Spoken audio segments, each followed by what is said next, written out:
Hola, saludos a todos, un placer saludarles y un placer acompañarles en este grupo de Océano Azul.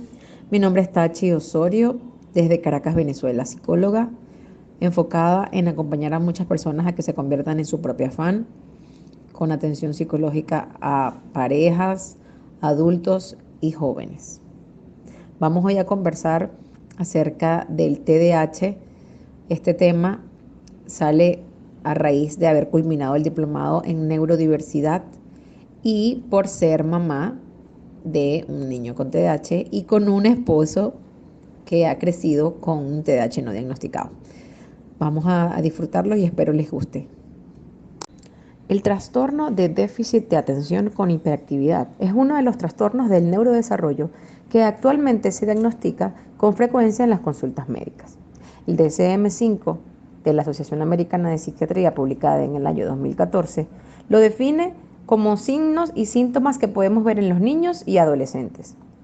El TDAH es definido como un patrón persistente de inatención y o hiperactividad, impulsividad, que interfiere con el funcionamiento o el desarrollo del niño o el adolescente. Según los signos y síntomas que podemos observar, son los siguientes. Inatención, que es la dificultad en prestar la debida atención a detalles o por descuido se cometen errores en tareas escolares, trabajo o durante algunas actividades. Tienen dificultad para mantener la atención en tareas o actividades recreativas o parece no escuchar cuando se le habla directamente. Tiene dificultad para organizar tareas y actividades.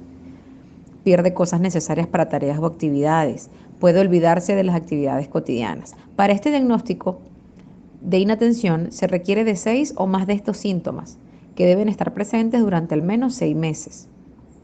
En caso de adolescentes y adultos de 17 años y mayor edad, se requiere un mínimo de 5 síntomas, como hiperactividad, impulsividad, levantarse, inquietud, incapaz de jugar o de ocuparse tranquilamente, hablar en exceso, le es difícil esperar su turno, interrumpir o inmiscuirse con otros. Para este diagnóstico de hiperactividad e impulsividad se requieren de 6 o más de estos síntomas y deben estar presentes durante al menos 6 meses. Los niños con TDAH tienen un alto porcentaje de comorbilidad, lo que significa que pueden estar asociados con otros trastornos. Estudios han demostrado que el 31% de niños diagnosticados presentan solo TDAH y que el 69% presentan TDAH y al menos un trastorno adicional. De allí es la importancia de que se evalúe con un médico especialista en el tema. Es la mejor manera de poder tener datos precisos del diagnóstico, los posibles trastornos asociados y qué se le acompaña el diagnóstico, es decir, su tratamiento eficaz y toda la prevención para complicaciones futuras. ¿Cuáles pueden ser esos otros trastornos que pueden acompañar al TDAH?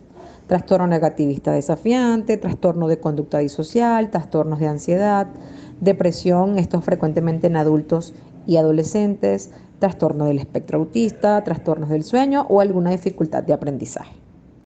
La edad más frecuente en que se detecta el TDAH es al inicio de la escolarización, es decir, entre los 6 a los 7 años.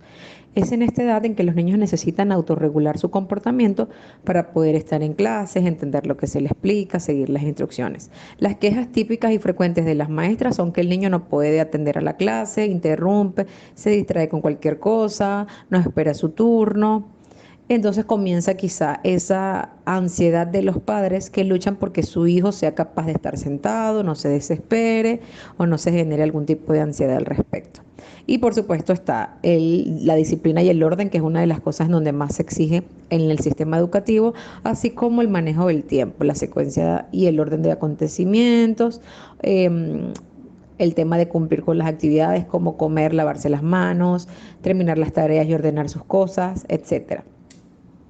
Como el TDAH es un trastorno que persiste a lo largo de la vida, es esencial para estos niños y adolescentes que sus padres estén entrenados, participen activamente en su tratamiento y se vuelvan en coterapeutas. Una de las intervenciones que puede funcionar es el entrenamiento en el manejo de la conducta, las habilidades sociales y la asertividad. Por supuesto, todo esto está sustentado en un padre que está regulado emocionalmente.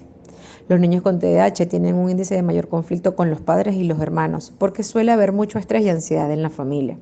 También suele haber un conflicto cuando hay estilos de crianza ineficaz o cuando hay dos estilos de crianza, cuando hay inconsistencia en la disciplina, permisividad o autoritarismo.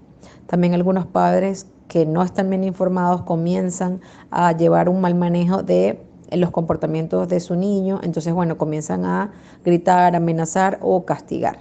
La conducta de los padres y de los niños comienza a tener mayor escala y aumentan las reacciones de agresividad o de desafío cuando un papá no está informado y no tiene un entrenamiento correcto.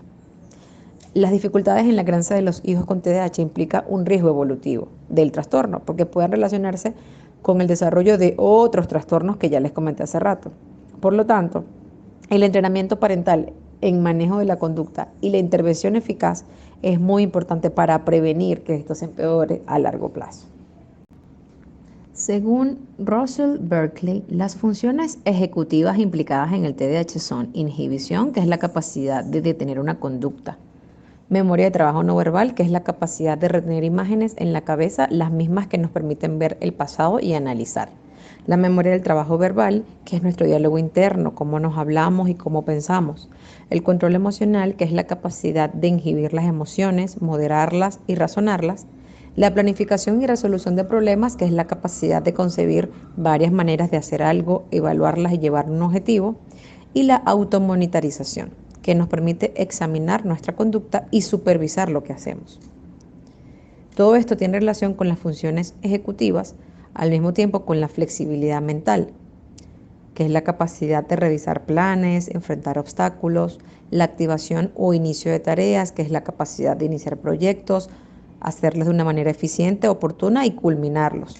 Esto se manifiesta en el TDAH por la dificultad para controlar estos impulsos, por la dificultad para inhibir distracciones y mantenerse en una tarea, por la dificultad para seguir instrucciones porque las olvidan, por la baja motivación, por el aburrimiento, por no saber regular sus emociones, la rabia y por no manejar el tiempo o subestimarlo. El TDAH no es un problema de conocimiento. Los niños y adolescentes saben lo que tienen que hacer. El problema es de rendimiento, ya que no se logra hacer lo que saben en el momento indicado. Es un indicio de un problema de ejecución. Por eso se le dice funciones ejecutivas. La falta de atención en el TDAH infantil es un conjunto de problemas de atención. No es solo falta de atención.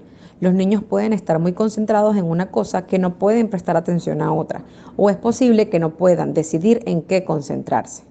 Por lo tanto, se reclasificó como un solo trastorno, pero con 3 subtipos: tipo predominantemente desatento, tipo predominantemente hiperactivo impulsivo y de tipo combinado, es decir, los niños que muestran tanto falta de atención como hiperactividad e impulsividad.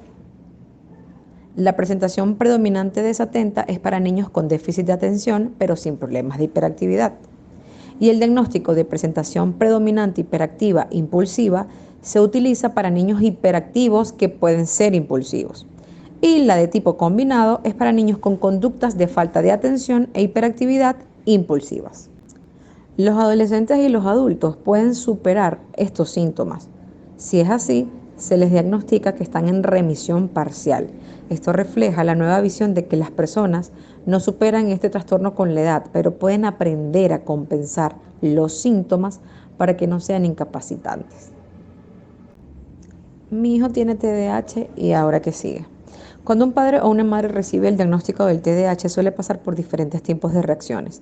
Para algunos padres puede generar negación, se aferran desesperadamente a este punto de vista de que es mentira y que esto no es así, o que no lo sospecharon o que reevalúen. Otros padres al recibir este diagnóstico sienten como un alivio, pues la información les da respuesta a algo que han estado buscando desesperadamente por mucho tiempo y que por fin tienen una explicación. Y existen padres que sienten rabia frente al diagnóstico, porque sienten esa rabia por haber perdido oportunidades para mejorar el bienestar de sus hijos si le hubieran dicho lo que pasaba. Casi todos los padres pasan por este duelo, que es una reacción natural y saludable. Aceptar que tu hijo tiene características diferentes a los demás niños tiene un proceso. Y para que esta etapa de duelo pase, es importante replantearse puntos de vista sobre tu hijo y sus dificultades para enfocarte solo en soluciones. El último punto, que yo no lo llamo aceptación, sino que me gusta más decirlo comprensión, es el gran paso para el cambio y la acción.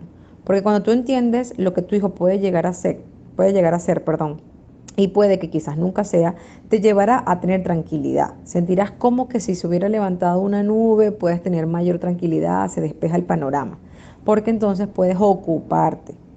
Te invitan entonces a tener mucha más curiosidad, discernimiento y te conviertes en un padre informado, científico, apoderado del conocimiento y con un pensamiento crítico y que puede hablar con los profesionales y expertos sobre el tema para que también pueda experimentar y evaluar cuáles son los resultados que le está funcionando a su hijo y cuáles no. El TDAH en la adolescencia es un momento evolutivo muy importante.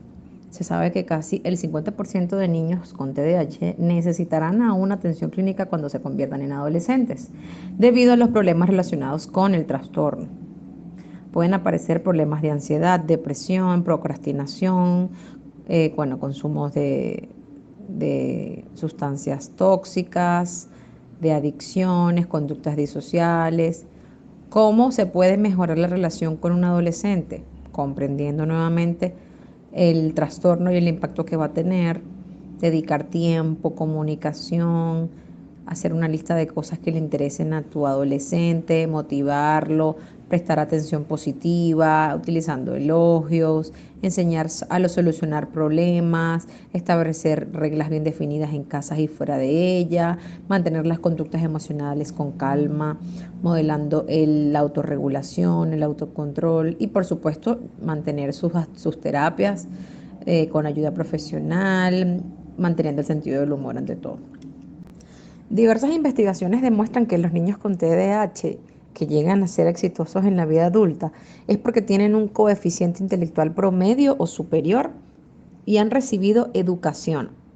Tienen síntomas leves de TDAH y no hay trastornos asociados. Tienen una situación socioeconómica estable en un hogar comprometido y con oportunidades de aprendizaje. Estos factores son predictores de resultados positivos, pero no son la clave del éxito para todos.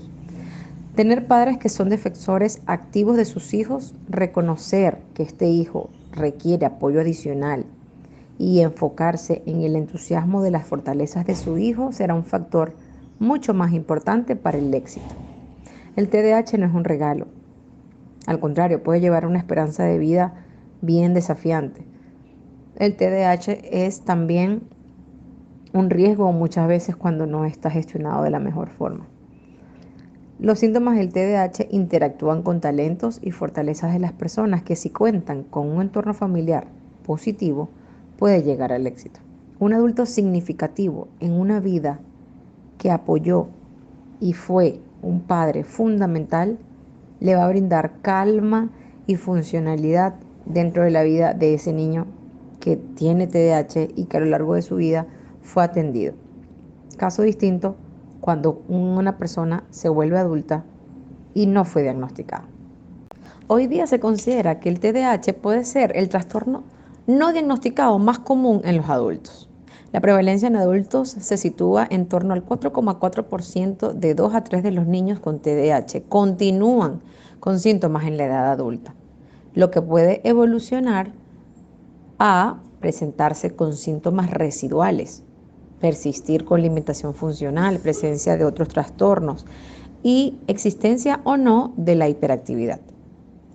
El adulto con TDAH no es capaz de activar y controlar adecuada y simultáneamente las funciones de prestar atención, mantenerse alerta, memoria a corto plazo. El déficit de atención y la impulsividad pueden originar accidentes laborales, domésticos, de tráfico, problemas de pareja, relaciones intrapersonales, lo que también les genera sentimientos de tristeza y fracaso. En ocasiones hay abuso de sustancias. El TDAH presenta un factor de riesgo independiente para desarrollar un trastorno por consumo de sustancias. Los adultos con TDAH tienen 3 veces más probabilidad de ser despedidos del trabajo, de tener más cambios de puesto, de menor valoración en el cumplimiento de sus funciones y tener mayor probabilidad de presentar multas por exceso de velocidad, accidentes con daño físico, entre otras cosas. Por eso es tan importante atenderlos desde la primera infancia, porque en el caso de los adultos ya requiere importante atención el tratamiento psicológico, porque a pesar de la elevada efectividad de los psicofármacos, no suele ser suficiente para resolver conductas disruptivas. No olvidemos que suelen existir trastornos comórbidos que condicionan el cumplimiento del tratamiento. El adulto con TDAH debe ser informado adecuadamente de lo que significa tener un trastorno, para que también pueda saber su entorno, su familia, su pareja, y que es importante que conozca a otras personas afectadas para aprender estrategias y formas de alternativas como el afrontamiento de este trastorno en esta etapa. Fundamental, psicoeducación, apoyo emocional, apoyo familiar, reestructuración de rutinas, habilidades, planificación, productividad y, en caso, por supuesto, de ser necesario, el tratamiento farmacológico. Hoy quise hablarles de TEA Apoyo TDAH, que es un programa que nació a raíz de haber culminado el diplomado en neurodiversidad y en donde me he dado cuenta que he recibido tantos adultos en consulta con TDAH no diagnosticado. Quiero apoyarlos, informarles y apoyarlos. Por eso recibe el nombre de este foro chat y por eso es el nombre del programa. Voy a crear una cuenta de Instagram y una cuenta de YouTube donde vamos a comenzar a difundir información, donde se van a generar grupos de apoyo terapéutico, donde van a comenzar a generarse muchas más charlas con apoyo de fundaciones, de ONG o de simplemente hablar más del tema, porque el TDAH es un trastorno real. No es el resultado de una mala crianza o malas influencias. Los niños con TDAH se ven tan típicos como cualquier otro niño que es fácil olvidar que tiene un trastorno o discapacidad real. Reconocer que es un trastorno real ayuda a tratarlo con respeto y comprensión, sin prejuicios, sin emitir palabras y etiquetas que no son necesarias en ese momento. Lo más importante es poder entender que consiste en sacar el 30% a la edad de tu hijo y restarle ese resultado. Por ejemplo, si tu hijo tiene 10 años, el 30% es 3, réstale 3 años. La edad ejecutiva de tu hijo es de 7 años. Entonces, frente a una tarea que demanda esfuerzo a un niño de 10, le debes dar el tiempo para realizarla como si fuera un niño de 7. Entendiendo lo que significa la edad ejecutiva, en vez de decir, porque no puedes hacerlo de esta forma, es que yo tengo que ayudarle todo el tiempo, etc. Aprendamos a ser más empáticos. ¿Qué cambios tendrías que hacer en estas actividades para que tu hijo pueda ejercer autorregulación y autocomprensión? Cuando nos adueñamos de la información, podemos comprender y respetar la diversidad.